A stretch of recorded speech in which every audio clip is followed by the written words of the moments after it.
Chapter 2 Music in the Night. I feel at this time there are a few things you should know about Chester. He's not your ordinary cat, but then, I'm not your ordinary dog, since an ordinary dog wouldn't be writing this book, would he? Chester came into the house several years ago as a birthday present for Mr. Monroe, along with 2 volumes of G.K. Chesterton. Hence the name Chester. And the first edition of Dickens' A Tale of Two Cities as a result of this introduction to literature. And given the fact that Mr. Monroe is an English professor, Chester developed a taste for reading early in life. I, on the other hand, have developed a taste for books. I found Jonathan Livingston Seagull particularly delicious. From Chester's kittenhood on, Mr. Monroe has used him as a sounding board for all his student lectures. If Chester doesn't fall asleep when Mr. Monroe is talking, the lecture can be counted a success. Every night, when the family is sleeping, Chester goes to the bookshelf, selects his midnight reading, and curls up on his favorite chair. He especially likes mystery stories and tales of horror and the supernatural. As a result, he has developed a very vivid imagination.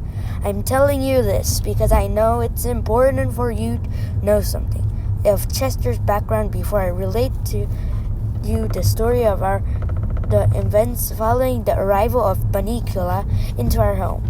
Let me begin with that first night.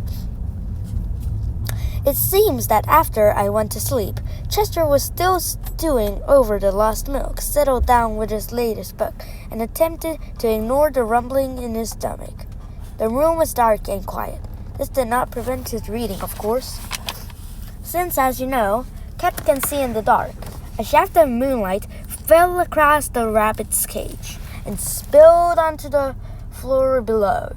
The wind and rain had stopped. And as Chester read Edgar Allan Poe, The Fall of the House of Usher, he became increasingly aware of the eerie stillness that had taken their place.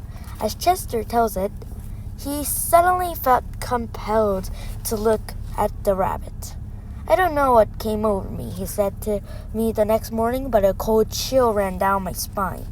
The little bunny had begun to move for the first time since he had been put in his cage. He lifted his tiny nose and inhaled deeply, as if gathering sustenance from the moonlight. He slicked his ears back close to his body, and, for the first time, Chester said, I noticed that the peculiar marking on his forehead, what had seemed like an ordinary black spot between his ears, took a strange V shape, which connected with the big black patch that covered his back and each side of his neck. It looked like as if he was wearing a coat, no more like a cape than a coat.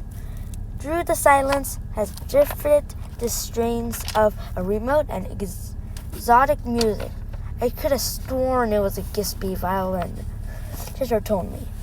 I thought perhaps a caravan was passing by, so I ran to the window. I remember my mother telling me something about caravans when I was a puppy, but for the life of me, I couldn't remember What's a caravan? I asked, feeling a little stupid. A caravan is a band of Gisbys traveling through the forest in their wagons, Chester answered.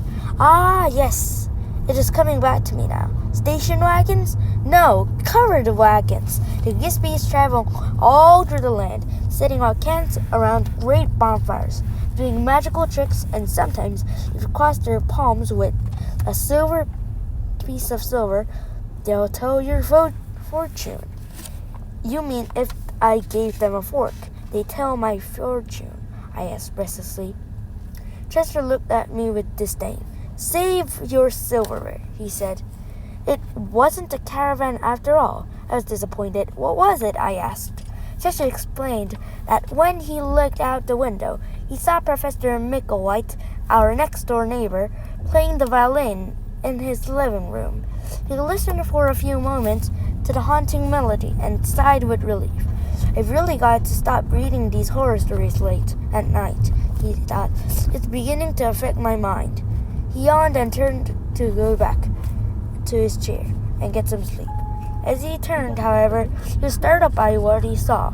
There in the moonlight, as the music flittered through the air, sat the bunny, his eyes intense and staring, an earnestly aura about them. Now, this is the part you won't believe, Chester said to me, but as I watched his lips parted in a hideous smile, and where a rabbit's buck teeth should have been, two little fangs glistened. I wasn't sure what to make of Chester's story, but the way he told it, it set my hair on end.